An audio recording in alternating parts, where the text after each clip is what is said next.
Kagiso Mutibi, it's great to see you, man. It's been a while. I'm really grateful that you've got some time for me today. I really love your career journey thus far. I'm particularly inspired by how you've taken control of your career. I mean, since our early friendship days, Standard Bank, you moved to Mackenzie. From Mackenzie, you went to APSA, Vodacom, Viacom, and now you're the unit head of the fintech division at the FSCA, I think it's called.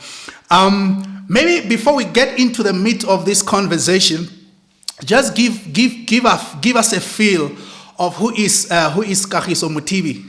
What ticks you? What excites you? How do we define you? What makes who you are?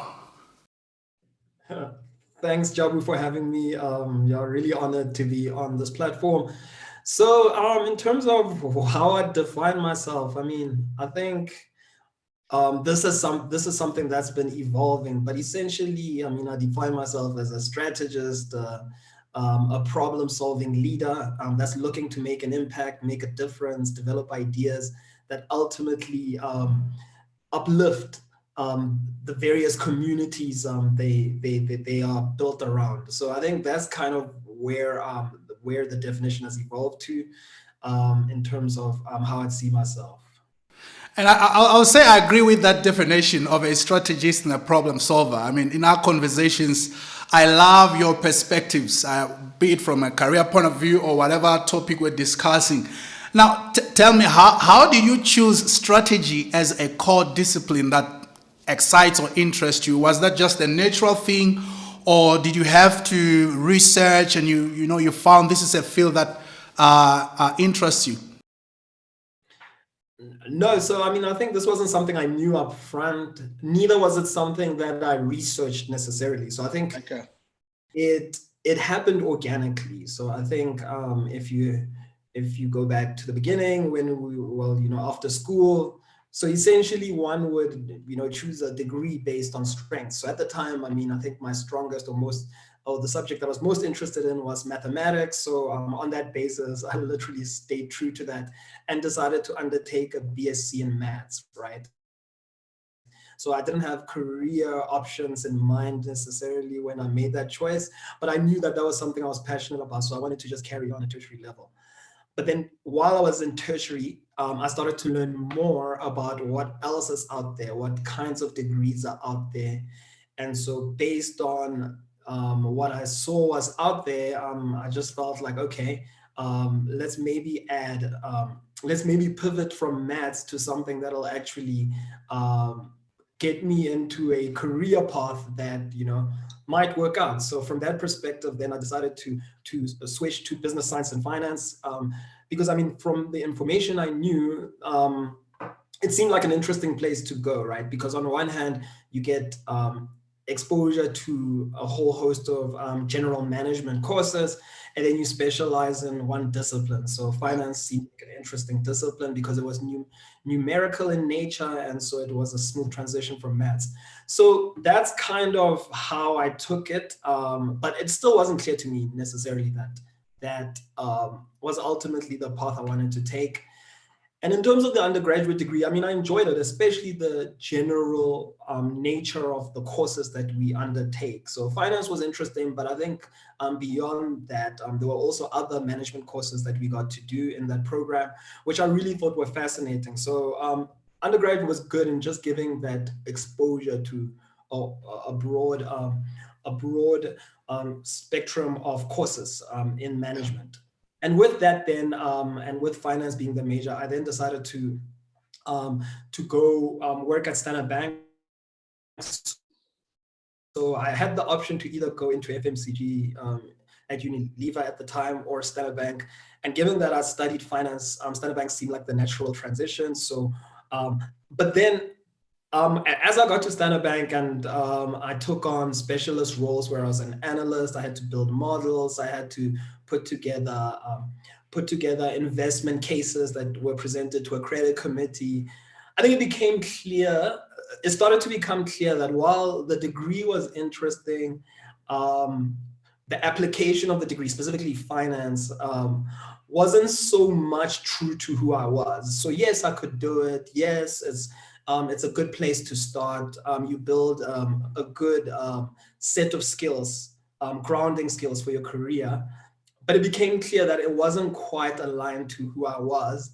So again, then I was put in a situation where I then had to figure out, okay, if this isn't it, what is, where should I really direct my career?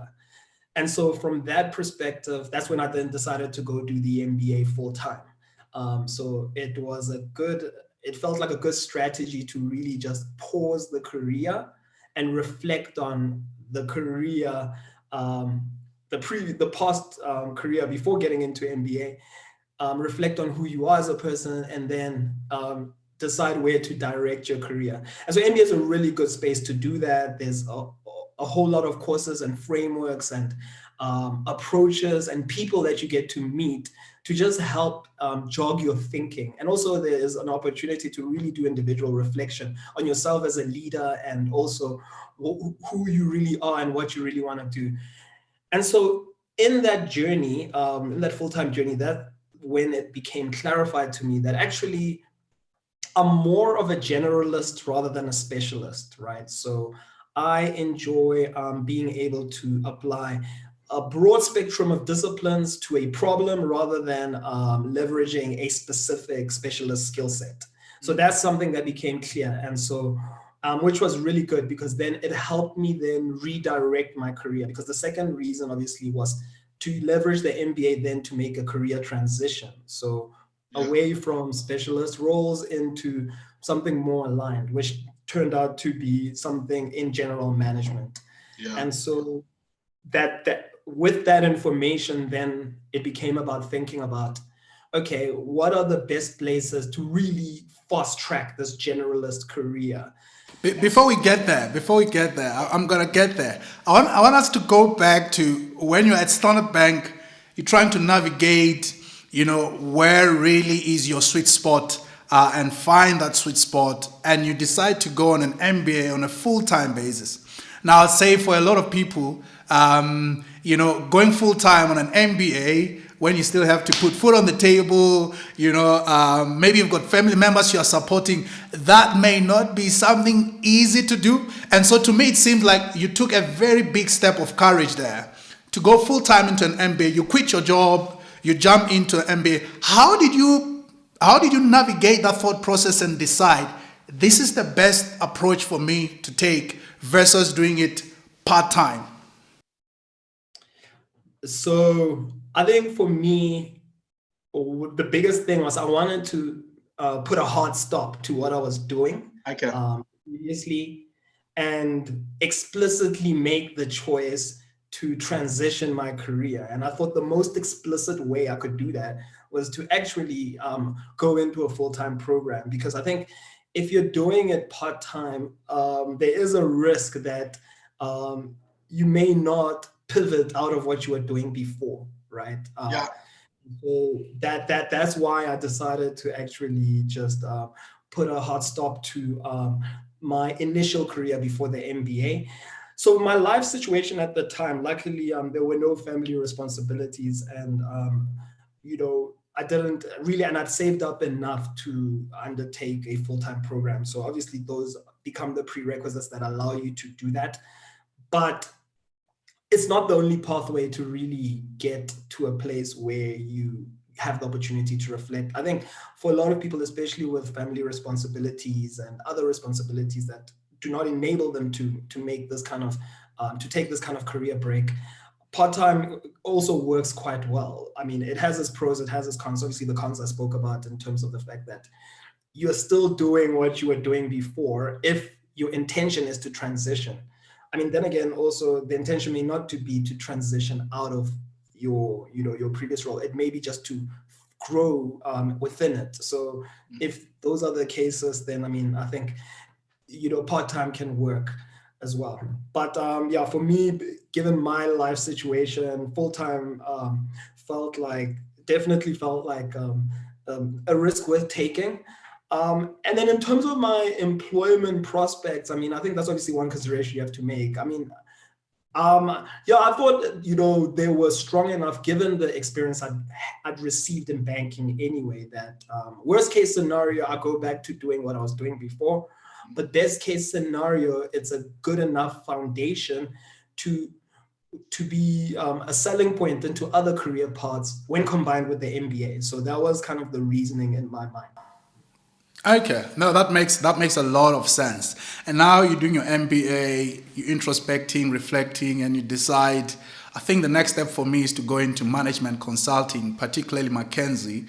How did you decide that management consulting was the best route for you? Was it on the back of the conclusion that you're a generalist and you think management consulting is the best platform for you to actually leverage that approach?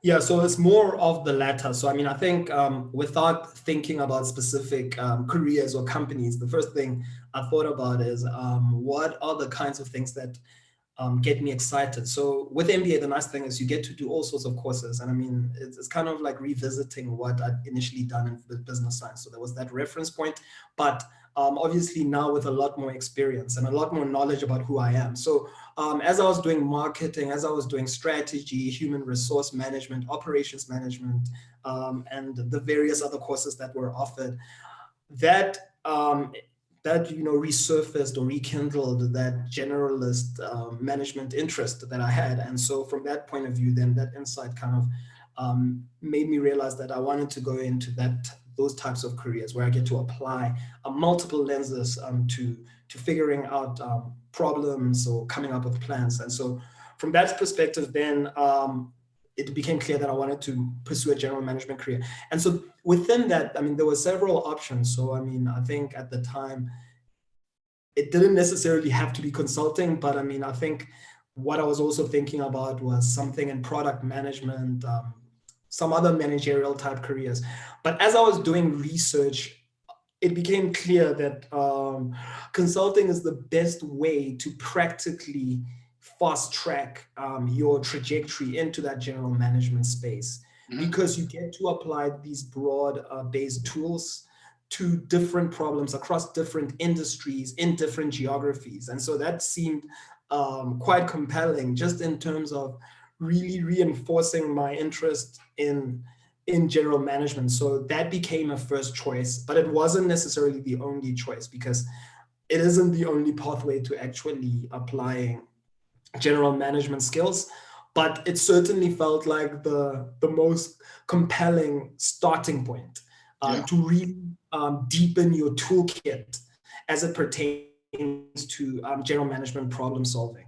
So that's then became my kind of starting point, but it wasn't the be all and end all necessarily.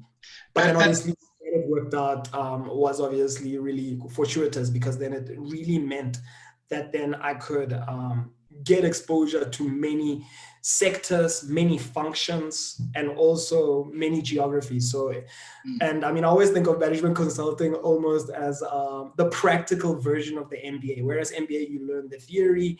yeah. In management consulting, you really get to apply this in practice.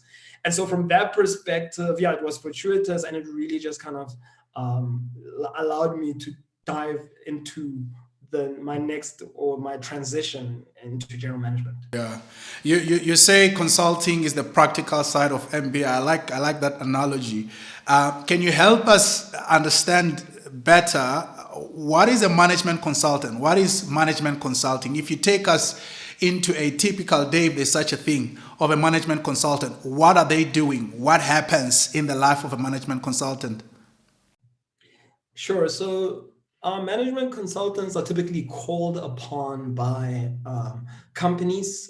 So, usually, company leadership um, would approach a consultancy or several consultancies to help them address a particular problem they might have. So, and those problems they vary in depending on the situation of the individual company. So maybe they might want to grow into a new market, and they would then get a consultant involved in order to advise them on whether that is the right thing to do, and how they should do it. So that's a growth strategy would then follow that that type of inquiry. So a management consultant would come in to do that. They may want to craft a go-to-market strategy for launching a new product. And again, they would approach management consultants in order to do that. They may want to increase the efficiency of their operations, do an operational turnaround. They may want to move from an analog type operating environment to a digital operating environment. So they would essentially seek consultants to help them undertake a digital transformation. So there's a whole range of problems. Those are just some of the examples, but there's a whole range of issues or problems that would prompt management teams, senior management teams to approach consultants. And so then as a consultant, you would then form part of a project team that's essentially assigned to do the investigation depending on what that problem is and deliver a solution to a client in anything between 3 to 6 months, depending on the complexity and scope of the problem that you've been called in to do. And so management consultants will typically work across all industries, whether it's mining, whether it's fast-moving consumer goods, whether it's banking, whether it's energy, freight rail, you name it. So you don't, and as a management consultant, you don't have to have prior experience in those industries. You'll also work across a number of functions. So sometimes you could be dealing with a people management problem. Sometimes you could be dealing with a marketing problem, a technology problem, a finance problem, you name it. So you get quite a bit of exposure into the various functions as well as the various industries. And so it's also a useful field because folks who are not necessarily clear around where they see their careers going, this can be a really useful place to actually start finding those answers around what industry interests you, what function interests you, and what your strengths are. So it gives you kind of that insight into those questions that you might have. Yeah, that's quite clear. I like that response. I've never seen a course called management consulting in undergrad. It's probably there. I've seen an MBA, but generally, there are people who come straight from varsity and go into a management consulting role. So the question is, what kind of a course does one need to study to be a management consultant? Yeah, actually, I think inherent in your question, you actually answered it. So I think what they are after is more your intrinsic ability. So the sense that many of these consulting firms have is that many of the techniques and approaches can be taught on the job, but you do need to just show ability, and that's the basis upon which you are hired. So having done an MBA lends itself to a career in consulting because you will apply many of the concepts taught in an MBA, but it isn't a prerequisite. You don't even have to have necessarily done an MBA. They hire across the spectrum of majors. You could have majored in music. There were some folks in the teams I worked in that had fine arts majors. There were some who had Bachelor of Arts majors, and there were some from your more traditional fields as well. There were some from engineering, medicine, you name it. They hire you for your way of thinking and your ability to solve problems. And so in the interviews, they will test that. And the background you have doesn't necessarily have a bearing on that capability. That capability is something that you ultimately need to be able to demonstrate. And then once you get in, then they will obviously train you on the toolkit that you will need to apply. And there's obviously training that happens on an ongoing basis. So there's formal training, and then there's also on-the-job training. So part of the experience as well is that you get quite a lot of feedback on ways to improve and strengthen your approach. There's often also quite extensive network of experts that you would have access to, depending on the problem or the project you're undertaking. And so with that array of resources, you typically develop quite quickly. And obviously there's a high performance expectation as well. So that also becomes sort of the burning platform for one to really fast track their growth. Yeah. Okay. Fantastic. Earlier in my career, I used to hear, management consultants get paid a lot. I thought I'd just slip in this question there. Can you confirm for us? So, I mean, I think it's on par with many entry level roles. From the sense that I get, right? So it's generally on par, um, but more on the competitive side. So I mean, if you think of careers like investment banking, management consulting, yeah, so they're generally on par. But I mean, as a entry level candidate, I wouldn't necessarily use that as a factor because I think the um, career growth and your career interests will ultimately also shape how fast your economics grow. So meaning you could start at a lower base, but in your area of interest, but your career could grow a lot faster because you chose the an area that's aligned to your interest, and then the economics change quite rapidly. So yeah, so from a starting point, yeah, it tends to pay among the higher paying careers, but I think yeah, the economics are often driven by how fast your career grows. So somebody Yeah. else who didn't necessarily get into those spaces, but grew really rapidly because of how good they were, given that it was their area of strength, could also still definitely surpass most of those fields. And obviously, also from a fulfillment point of view, be a lot happier as well.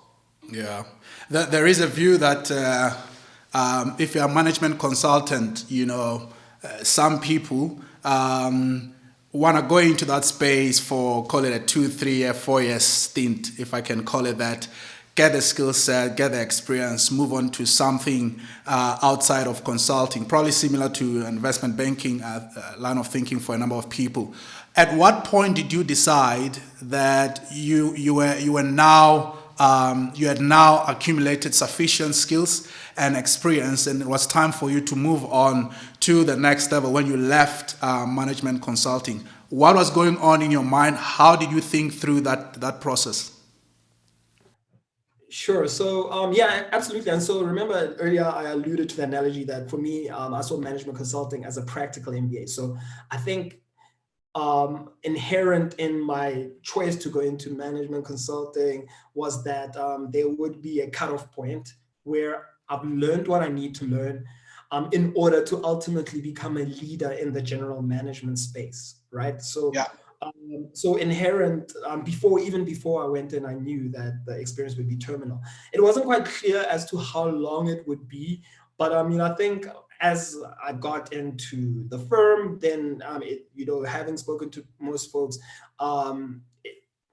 what was clear is that after about 2 years, that's the average time it takes to pretty much learn the toolkit that you need to learn to be able to leverage out once you leave consulting. And so that became then my benchmark that I wanted to spend about 2 years.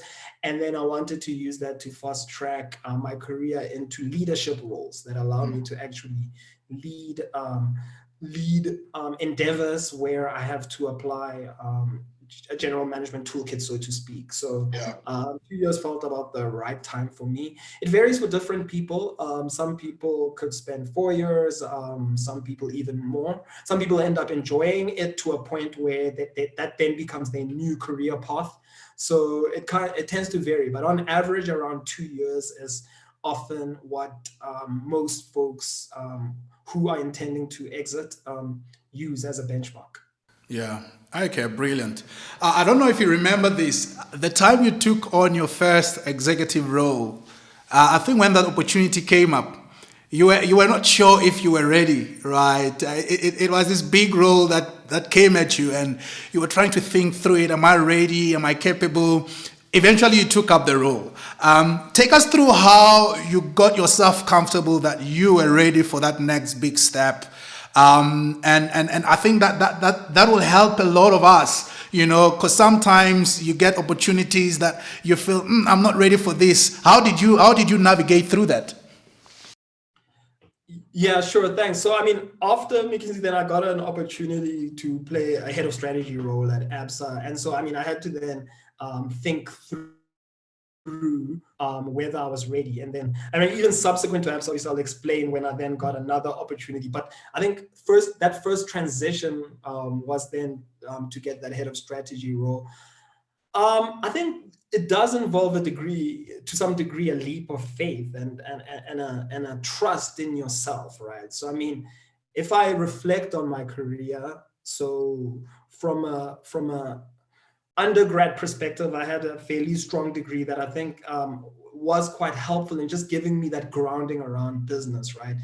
And then that was followed by undertaking a fairly technical career in banking, where I was required to analyze, build models, understand the economics, and really, pitch investment opportunities to a committee. So that helped me build a technical base for my career.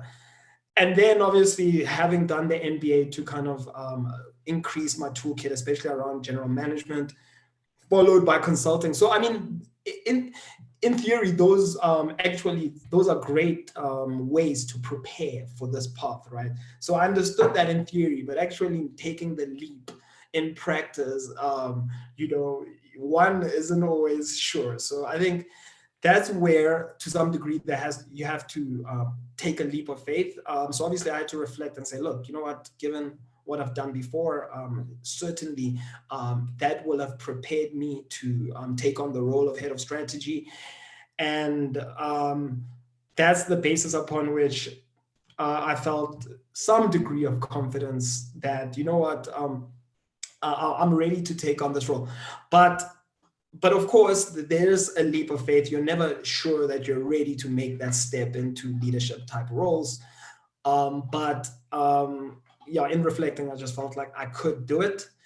Yeah. But then what I will say in hindsight, so that was obviously looking forward, but what I will say in hindsight, though, is I think one's capacity to learn, right, and adapt is ultimately what also one needs to take into account in terms of determining whether they should take a role and whether they'll succeed, right? So I think there's a lot to learn within the job itself, and there's a lot to adjust to. So you can never really prepare 100% for an opportunity.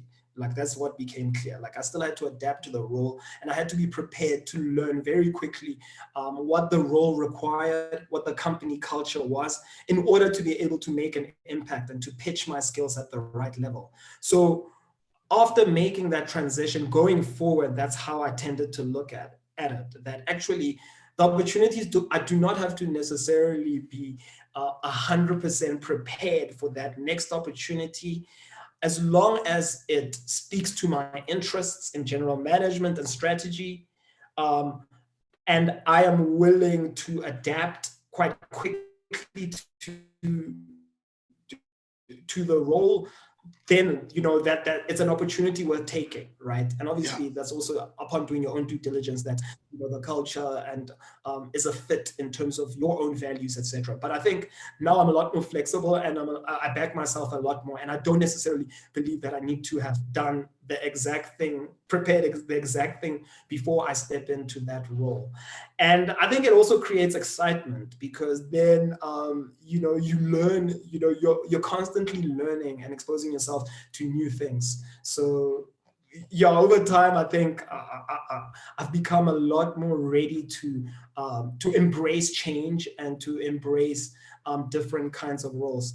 And also maybe just say that consulting to some degree, and not to say that's the only way, but consulting to some degree helps you with that a little bit, because already you get thrown into industries that you know nothing about necessarily. You get thrown into geographies and functions that you weren't necessarily your domain of expertise, right? So in that, you get taught to adapt to change. And in that, you can start to see your capacity to learn and adapt, that, okay, actually, despite it being a new space, if I ask the right questions, I can get up to speed quite quickly. And not only that, I can actually also start to make a meaningful impact, right? So it's down to you, the person, and how quickly you're able to adapt. So that's kind of informed how I I look at opportunities. But initially, yeah, I was skewed more towards the whole idea that you needed to be 100% prepared before you can go in. Yeah. Okay, fantastic. When it comes to pivoting into a new role, new opportunity, some people speak of the first 90 days as you get into a role. There are critical things that you may want to do in those first 90 days. Reflecting back in your career, are there some insights you can share there around what are some of the more important things that one has to get right in the first 90 days of a new opportunity? Yeah, so I mean, I don't have a hard and fast first 90 days, but I just know that in as soon as possible, what I need to do is understand what the role requires of me. So ultimately, what is the output or deliverable? What does success look like, right?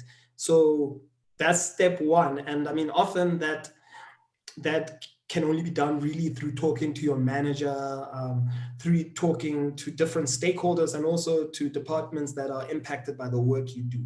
So, and then from there, you then put an action plan together around, okay, how am I going to approach this role, and how am I going to add value? So that's typically been how I've approached um, a a start to a new role. So really figure out, get a sense from the manager, get a sense from stakeholders of what the ultimate objective is, what does success look like, and then from there take that information and put a plan in place and inject my own sort of value add into the role. So, and for me, that needs to happen as soon as possible. So within the first 2 weeks, so to speak, because then that kind of shapes where you direct your effort.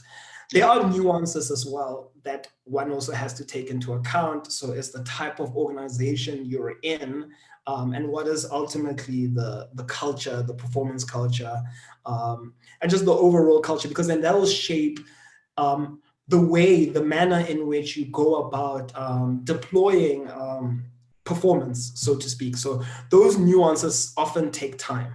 But in terms of the objective and what is required really to add value, that I try to figure out as soon as possible. You won't always have the information in laid out for you or is very clear. And I think that's where one skill needs to come in, where you also have to apply your own toolkit, skills, intuition, just in terms of trying to make sense of what success looks like. Because oftentimes you can be hired where you are expected to define that. The person hiring you doesn't quite know what success looks like. So that can both be an opportunity or something scary, but it can be an opportunity because then the onus is on you to really create something amazing. But also, if you were expecting something clear, then that could also be daunting. So there's different situations where that is clear or not, but definitely initially in that first 90 days or 2 weeks or whatever, you want to clarify that, because then that shapes how you make an impact and whether you end up adding value and being successful in a role. Yeah. Brilliant, brilliant. I love that. Every time I've spoken to you in the past around careers and moves, you always use this phrase, what are you solving for? Which is really the end goal, so to speak. And you seem to have had that very clear in your mind, at least during your MBA and post there. You may have shared some of the insights to answer this question, but if you still have something you can add, how does one define what to solve for in their career? How do you come to a position where you have a crystal clear view that this is where I want to go, and hence this is what I want to solve for in my career? Sure. So I think, yeah, so essentially it's just your ultimate goal. What is your ultimate goal? Is your ultimate goal to be an exco leader, to be on a board, to be an entrepreneur, to be a world-renowned expert, to be a thought leader, to be an expert speaker, to be a leading academic, whatever the case might be. I think it becomes important once you know enough about yourself to just define what that ultimate goal is, that is scary. You may not know yet how you're going to get there, but at least it talks to who you are, and it really captures your interests fully.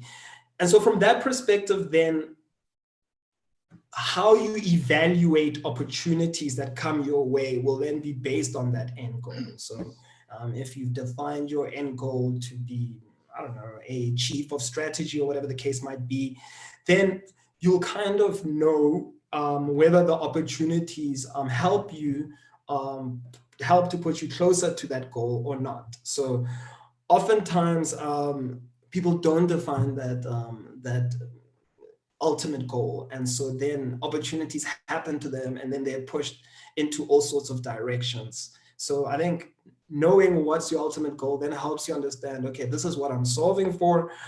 So this opportunity, head of digital and strategy, it kind of takes me closer to that. And this opportunity, associate principal in private equity, while attractive, it doesn't take me to what my ultimate goal is, or at least, so that's kind of like how I tend to think about it. What's your ultimate goal, and does a path take you closer to that goal or not? So similarly to then, if you think back to MBA again, so obviously for me, I define general management and ultimately being a general manager or a leader, in general management. That was my ultimate goal.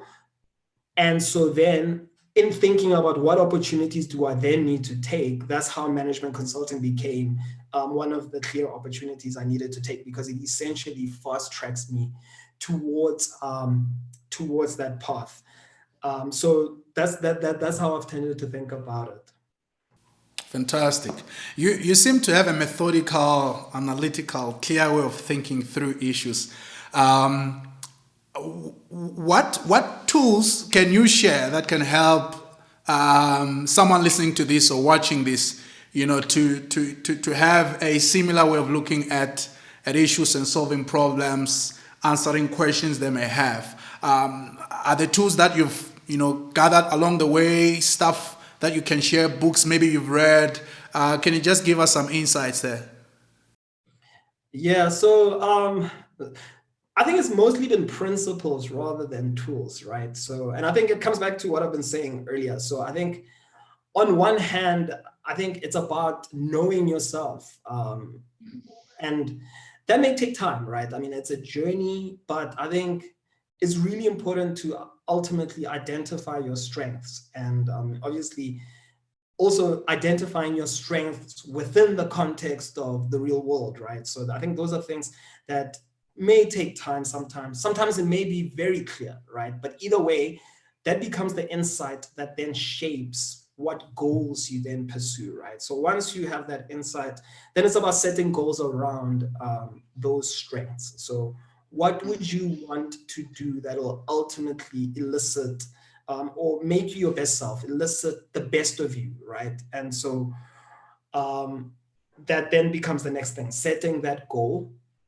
And then the choices that you make, they need to kind of be shaped almost by that goal. And I mean, the path is both structured and unstructured, right? I mean, like, so there's an element of luck and serendipity that gets involved. And then sometimes, the dots logically connect. It's not always clear, but I think if you're guided by who you are and what your strengths are on one hand, and where you want to get to, I think that becomes great guiding principles to help you on your decision making. Obviously, along the way, and so if you have a very strong resolve in those two things, then along the way, as peer pressure influences you in one direction versus another, you're a lot more resistant to it, right? Because you ultimately know that it's not going to create fulfillment for you, and it's not what you're ultimately solving for. And I mean, I think if obviously Jabu as well, if you look at across our peers and just in general, not everybody's clear on those answers. Definitely not initially. Those answers only become clear sometimes, after, having had a bit more practical experience, you know what I mean? Sometimes those answers are clear up front, but the clearer they are, the earlier they are clear, the more it's a source of strength in just guiding your decision making. And so, for instance, besides even just what opportunity you then take, even just who you speak to, who you network with, what resources, learning resources you undertake, those are all things that then get shaped by having clarity around where you want to get to and who you are. So I think that's ultimately, the principle that I've tended to use in in kind of guiding my career as a whole. And then within jobs, I mean, I think to make an impact, I think it's also, and I alluded to it earlier, it's another principle based thing. I think it's ultimately about figuring out almost also in that job, what is that company or that manager trying to solve for? What does success look like? And that answer, I think, it's not always readily apparent. And sometimes even that particular manager you're reporting to may not be able to articulate it clearly, and the onus might be on you to do that. But I think the sooner, again, you do that, the more that gives you latitude then to add value, right? Like, so in some cases, success is well defined, is clear. You've got to build a very accurate model. Your reports have to be accurate, and you need to be credible when presenting, your outputs. In some cases, there's room to define that. But whatever the case might be, I think it's very important to know upfront what success looks like. What are you solving for? So that you can already then direct your efforts towards adding value. So that's also a principle that I've tended to use. And it's often helped me a lot just in terms of exceeding what's expected. So just having that grasp, having the ability to really grasp what it is that you need to deliver on, so to speak. Fantastic. I love that. And now you're obviously at FSCA as unit head for the fintech division.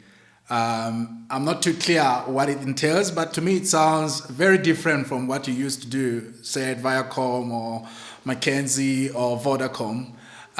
What was so interesting about this role that made you decide to leave, Viacom as director of strategy and join the FSCA?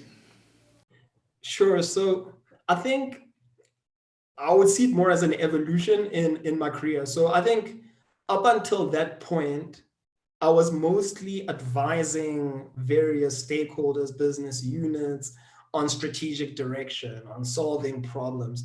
This allowed me to transition from that to actually apply that in building something, right? So South Africa, so the job really requires that one creates an approach for fast tracking the development of fintech in South Africa, making South Africa really a preeminent jurisdiction for fintech, right? So that was the broad strokes of what the opportunity entailed.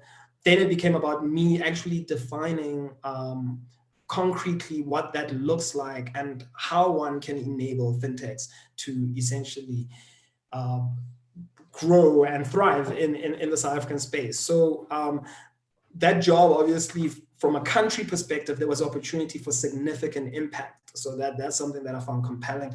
But also it allowed me to not only come up with strategies, but actually drive their execution, right? So I'm responsible for both.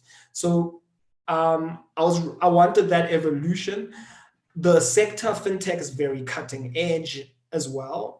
So that was also something that was compelling. So it was just a natural evolution. And often many folks who are in strategic advisory, they often get to a point where they want to start making that evolution to not just providing advice, but also driving execution. And so this felt like an extremely high impact space to actually drive, to develop a strategy. So a strategy for how the country will essentially spearhead fintechs and also execute on it, create initiatives and drive initiatives that will one by one, step by step, start to accelerate and stimulate fintech activity in South Africa. So that was kind of the thinking that drew me to this particular role.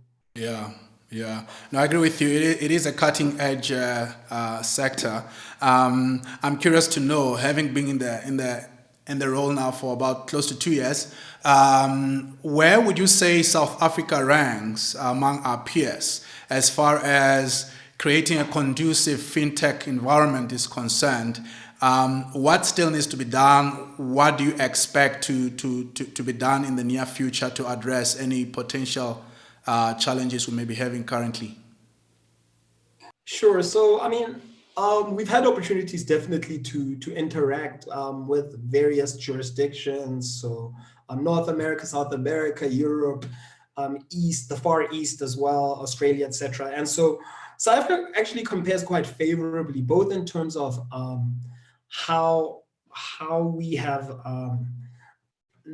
opened ourselves up to new spaces within the financial sector, but also in terms of our financial sector policies and regulations. So we compare quite favorably. The space is fairly nascent across the various jurisdictions. So I think many of the jurisdictions are grappling with how to enable the space, because for sure, the benefits are quite compelling. So it drives financial inclusion, it increases competition, it increases innovation, and also it has the potential to create employment and jobs, and all those benefits are something that many countries are after. So from that perspective, South Africa compares quite favorably, just in terms of how we've approached trying to stimulate fintech innovation. That said, there are certain areas that we need to look at in order to ultimately enable or to fast track fintech in South Africa. So number one is obviously, from a regulatory perspective, is just looking at ways to actually responsibly evolve some of the regulations so that it actually enables innovation to actually thrive. So that's one element of it.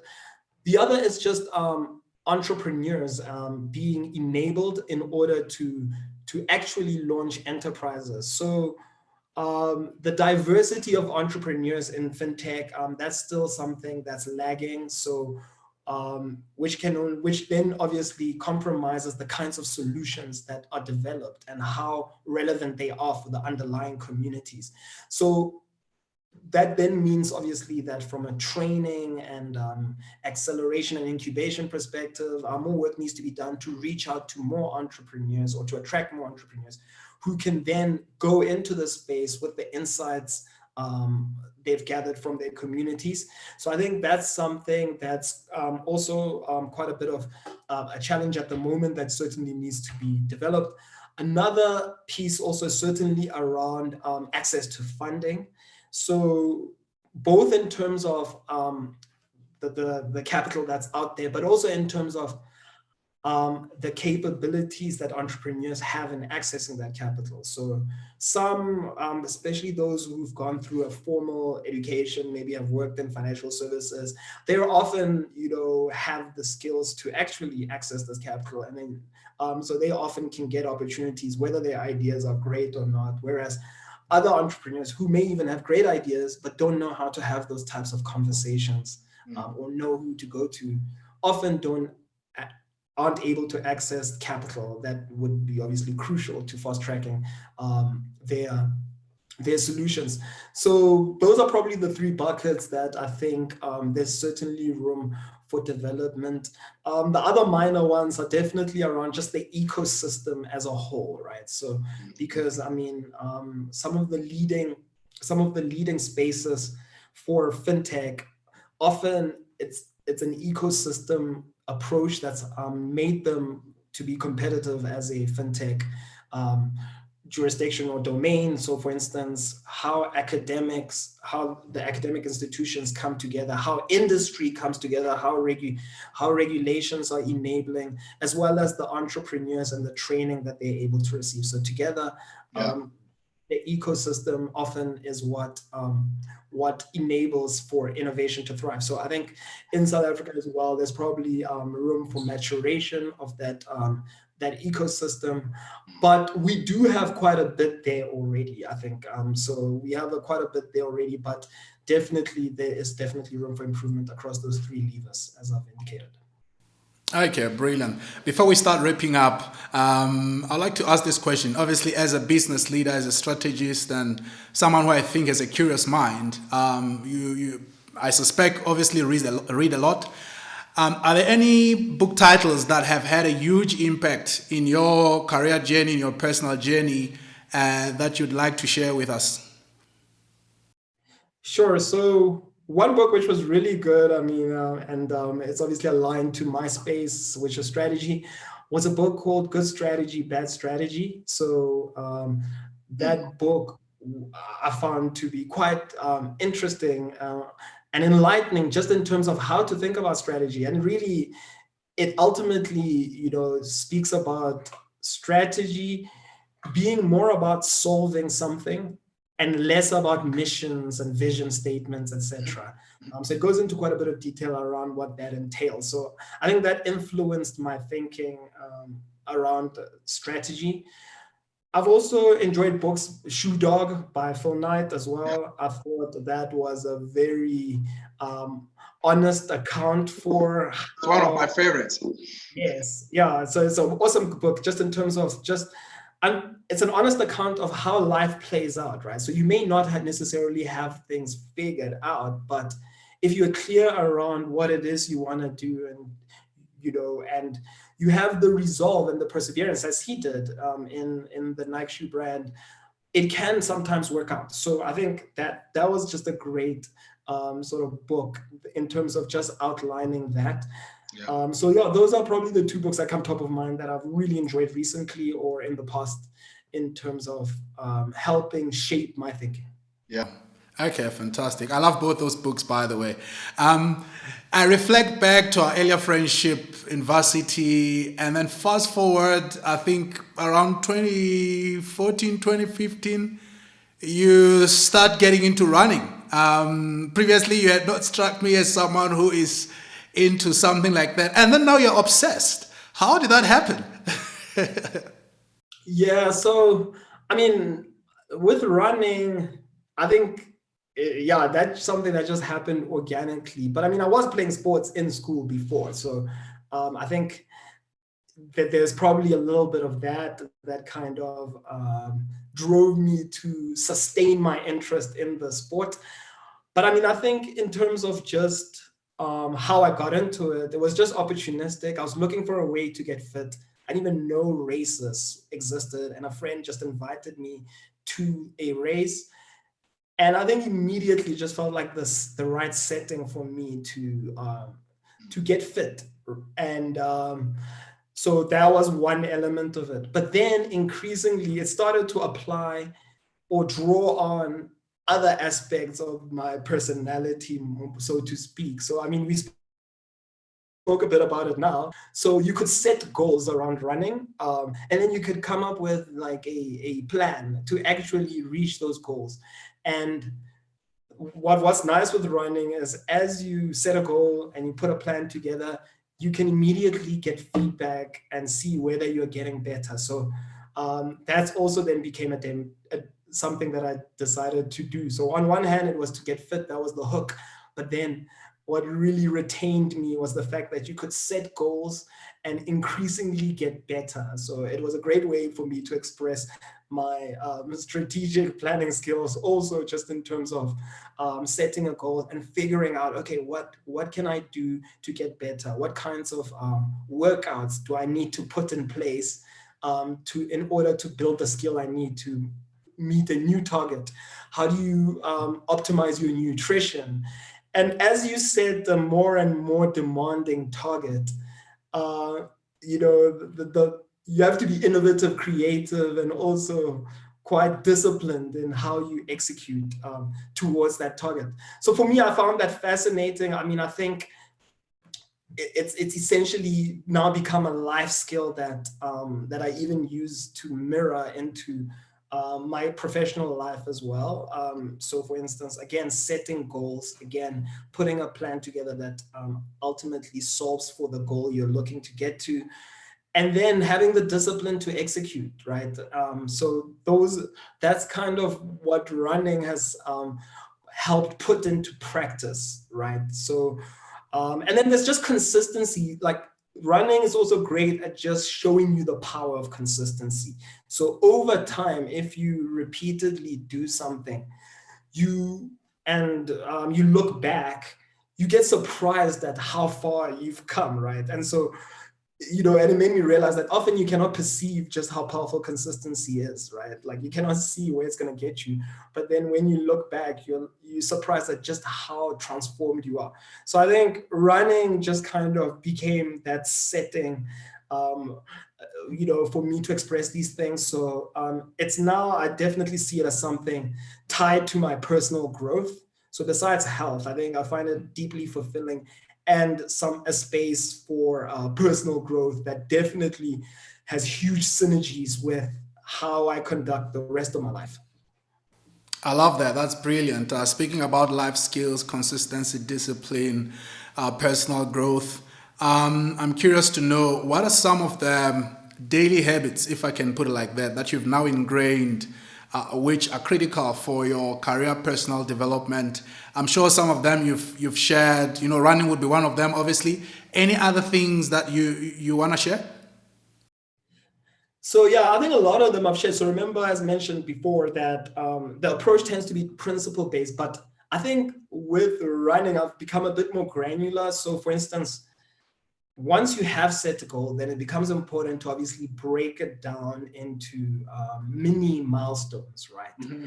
And to actually set a daily target, if possible, around the thing you want to achieve. So for instance, say I want to read. So reading is something that I do as well. So you've got to be quite explicit in terms of then, okay, how does that translate on a week-to-week basis? How does that translate on a day-to-day basis? So for instance, if I set the goal for myself that I want to read a chapter a day, then I actually capture that on a spreadsheet and I actually track whether I've done that, right? Mm-hmm. And that helps build the habit around the thing you want to do. So similar to running, there's obviously the goal that you set. You have to then translate it to week workouts and day-to-day workouts, and you've actually got to execute them.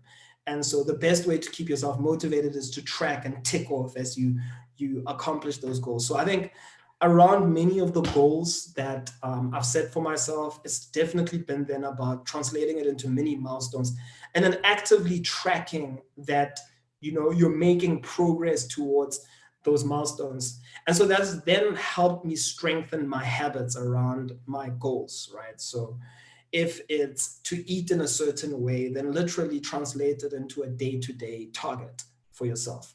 If it's reading, translate it to minimum 10 pages a day. If it's running, then translate it to I've got to do 6 workouts out of 7 days. And then actually track yourself according to that.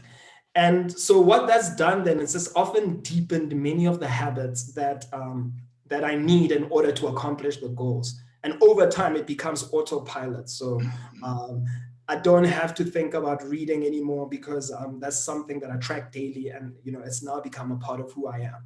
I don't have to think about and remotivate myself to run because it's tied to a goal I've set for myself, and I know on a day-to-day basis what I need to do. And I mean, you can do that with anything, right? So even on the job, right? Yes, you have a goal to ultimately to get a promotion, but how does that translate into the day-to-day? And what simple things can you tick off that over time they scale towards making you deliver extraordinary work? Even as a manager, like what are the week-to-week habits that you need to have in order to set your team up to be productive, right? So those are all things that that I tend to practice at an operational, practical level that have helped me a lot in terms of reaching my goals. And then obviously, then there's reflection that you would do maybe weekly, maybe monthly, where you look at how much progress have you made and what adjustments you need to make. But usually, it's best done when you're actually doing something. Then areas of improvement become apparent, because you're now executing and you can see, oh, okay, this actually is one of the things I can do differently. So, I mean, I think in a nutshell, on a day-to-day basis, that's how I tend to run my things in relation to my goals. Fantastic. I love that. My last question to you. What's your next big chapter? My next big chapter. So interestingly, those things are never clear. So I'm clear around what I want to be, which is ultimately a leader, so as I've mentioned, in the general management space.